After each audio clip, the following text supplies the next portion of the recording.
আমি এখানে বাঁধাকপি নিয়ে নিয়েছি একটা, দুটো আলু নিয়ে নিয়েছি। আমি পরিমাণটা আমি তোমাদের ডেসক্রিপশান বক্সে পরে দিয়ে দেবো।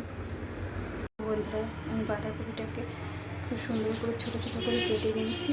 এবার আমি এটাকে কুকারে সেদ্ধ বসিয়ে দেবো। করতে আমি আলু কেটে নিয়েছি ছোটো ছোটো করে। আমি পরিমাণগুলো সব ডেসক্রিপশানে দিয়ে দেবো, তোমরা দেখে নিও। দেখো, খুব সামান্য জল দিয়ে হাই ফ্লেম রেখে আমি কুকারটাকে বসিয়ে দিয়েছি। দেখো, কুকারে আমি বাঁধাকপিটাকে সেদ্ধ বসিয়ে দিয়েছি।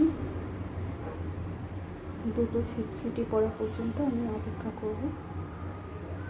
ততক্ষণ আলুটা ভাজা বসিয়ে দিই অন্য ওভেনে। আর বাঁধাকপিটাকে যখন সেদ্ধ বসাবে হাই ফ্লেমে রাখবে।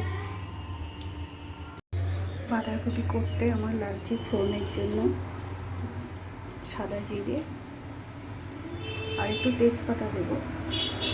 তেজপাতা, সাদা জিরে, শুকনো লঙ্কা, এটা আমি ফোড়নে ইউজ করবো। ওটা আমি তোমাদের এখানে দেখালাম না। ফোড়নে শুকনো লঙ্কা, তেজপাতা আর সাদা জিরে ইউজ করবো।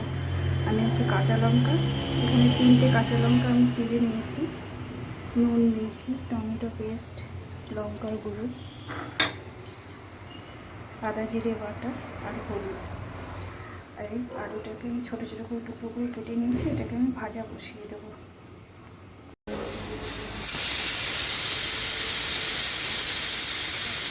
বাঁধাকপি সেদ্ধ হয়ে গেছে। এবার আমি আরেকটা কড়াই গরম বসিয়েছি। এবার তেল দিয়ে দেবো। আমি এবারে কেটে রাখা আলুটা ভাজা বসিয়ে দেবো।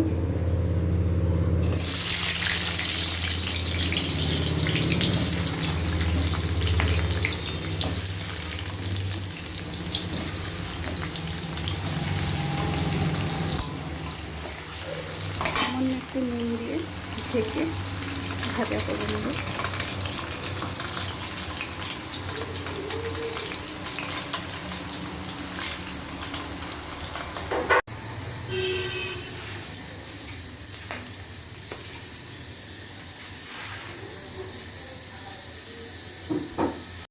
দেখো, আমি বাঁধাকপিটাকে ঠান্ডা করে ভালো করে চটকে নিয়েছি। কড়াইতে তেজপাতা আর শুকনো লঙ্কা ফোড়ন দিয়েছি। আর দেবো 1 চা চামচ সাদা জিরে ফোড়ন।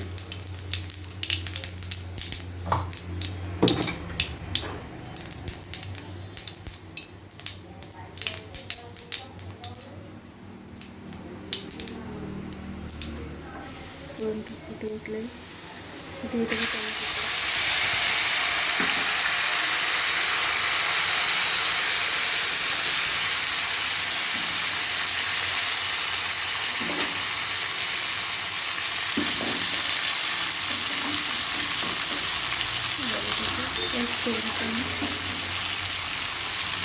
জিরে আদা বাটা,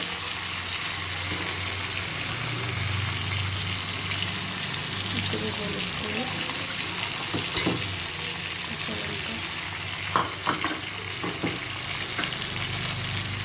লবণ পরিমাণ মতো,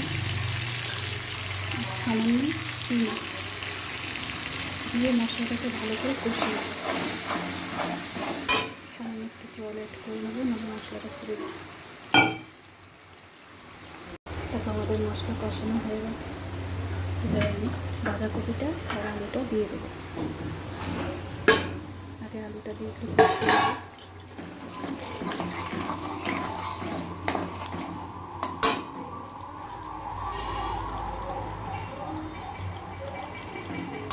নেব। কষিয়ে নেব। আমার আলুটা কষানো হয়ে গেছে।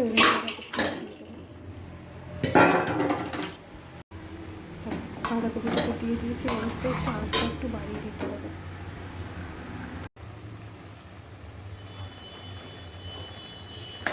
জলটা শুকিয়ে এসে আস্তে কমিয়ে দিয়েছি।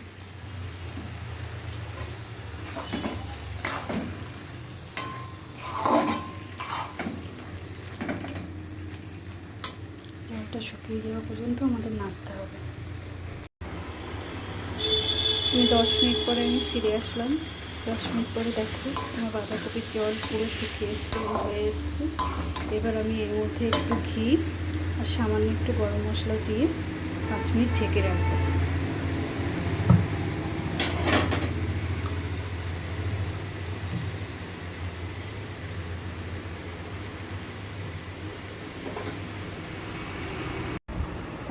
আমাদের বাঁধাকপি রেডি। দেখো আমাদের নিরামিষ বাঁধাকপি রান্না রেডি। দেখো আমাদের নিরামিষ বাঁধাকপি রান্না রেডি। এটা গরম ভাতের সাথে খেতে বা রুটির সাথে খেতে খুব ভালো লাগে। তোমরা রান্না করে দেখে আমাকে জানিও কমেন্ট করে কেমন লাগবে। খুব সিম্পল একটা রান্না, এটা আপাতত সবাই জানে।